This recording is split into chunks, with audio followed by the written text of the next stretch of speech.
So this video is just coming from Aaron on Facebook. He's at traffic lights, sees this moped coming along, and he bins it. Now you might wonder why Aaron's just sped off in a hastily rush, but if you take time and analyse that video, the two riders on the first white moped don't have helmets on. They ride up to him. They look like they're about to go through that red light, even though the lights are just changing to amber to green. And he assesses that situation literally in milliseconds and deems that dangerous for himself. And by all right, you know, if you fear for your property or your life, you can take necessary precautions to protect life and limb. And if that means breaking the law, going through these red lights here, well then, that could be mitigating circumstances when this is looked at by the police, which I believe he has submitted this clip in for. In his description, he wrote that there was actually two mopeds. The first one you saw there, the second one was slightly behind him. And in the description, he says that they're chasing him at this point. So he is in fear for his life. He's overtaking these cars as fast as he can. This is a busy intersection here. He's going to do a left into a merging lane. This is a lot of concentration to time this perfectly. All right, he's in a gap. He's going for it. He's doing a lot of good shoulder checks here, which is good. And that was it. It was over.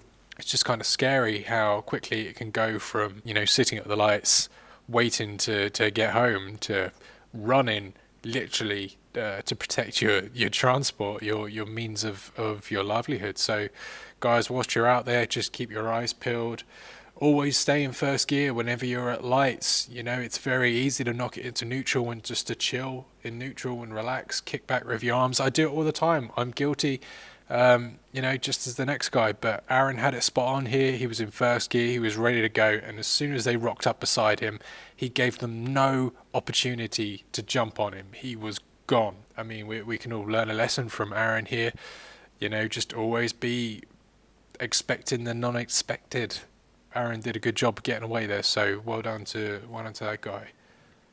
Actually, so this next clip I'm about to show you guys is one I saw a week or so ago now. It's somewhere in London. I don't know much about the details of this video, but it just goes to show, you know, you must always be cautious of who you're talking to.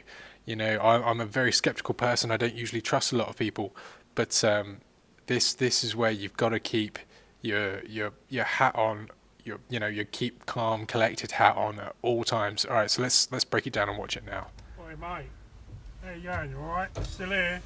Yeah. You on drugs, mate? Am I on drugs? You on drugs? Keeping the window up, it's good. You look like you're on drugs. No, you're talking to the wrong bloke about drugs. You are, aren't you? You're on drugs, ain't you, mate? Oh, you're a bit of wacky-backy, So ain't you? he's looking at his phone here. Oh yeah, definitely. I wouldn't be taking my attention away from this guy at this point. I'm just sitting here. What are you doing here? No, I'm saying this is a resident. Oh, so you're a resident? You're not a copper No, now? I live down there, yeah. Oh, so you're not a copper now? No, I live in Bow. You're not a copper? What are you doing here, mate? Because you was a copper a minute ago. Bow, London, East London. You said you was a copper? No, I didn't say that. Yeah, you did. So this guy's been pretending to these guys to be a police officer. And why are you Alright, first threat. What Second threat. You're just sitting there, you're So causing what? annoyance to people, aren't you? How am I causing Because annoyance? years ago, my mum had trouble with fucking lorry drivers parking on here, causing nothing but waking people up in the morning. Alright, so let's pause it there for a second.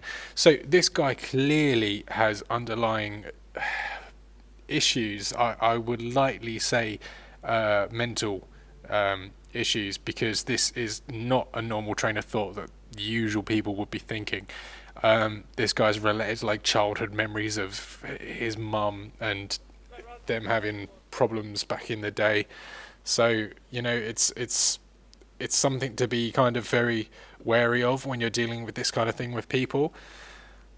I don't know why he's taken so long to address him. You know, he's only just put his phone down. He's got his arms crossed if he needs them. They're going to be tucked in under each other. It's, you know what? I'll shut up. Let's just keep watching the video. And you're that fucking, aren't you? No, I'm not, mate. You are. I'm not really, am You're I? fucking.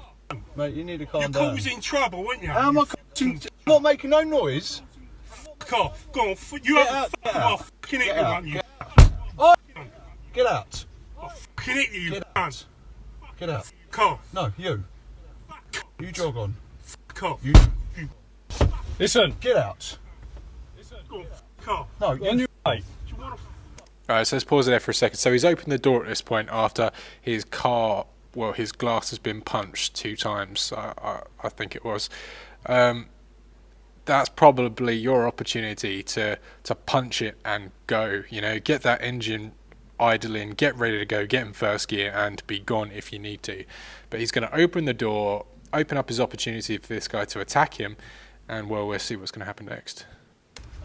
What are you doing now? come in? Whoa! Whoa, you. Right, so it's just Whoa, driving you off. wanna, Got a knife. you wanna fucking put that away? Fucking hell. No, you wanna fucking jog on. So, you know, if the video ends there with him kicking the side of the door in. I presume from the couple of seconds he spent pushing up the window and touching around something with the door there that he was doing the central locking and locking the door. But it just goes to show, you know, it doesn't have to be gang members who carry knives. It can be 40, 50-year-old men who go round who have proper mental issues, who think that, you know, they can pretend to be police officers, carry knives, threaten people. You know, this isn't just some old lady that he's coming up to threatening for a loaf of bread or something.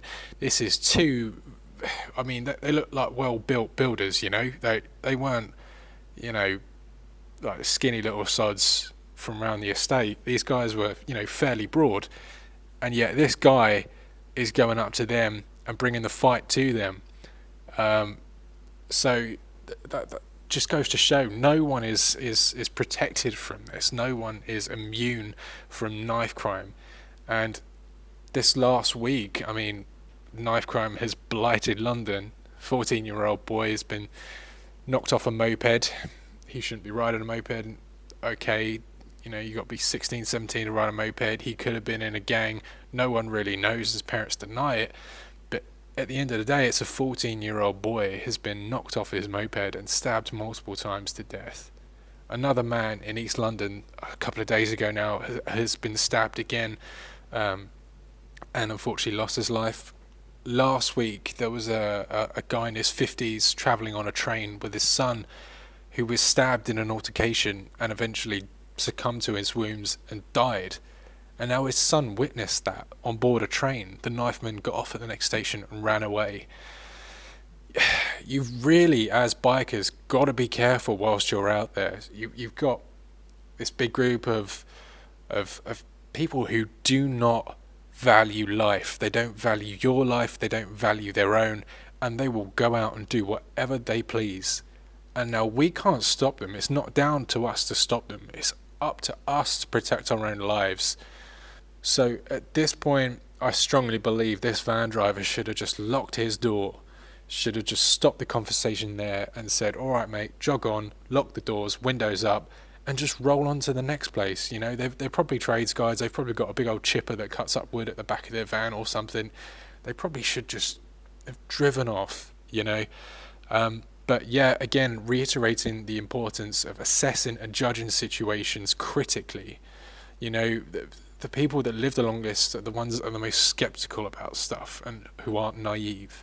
Thanks for watching, guys. I appreciate it. If you've got any tips and suggestions or like any tricks you know of, how would you have dealt with these situations, drop a comment down below.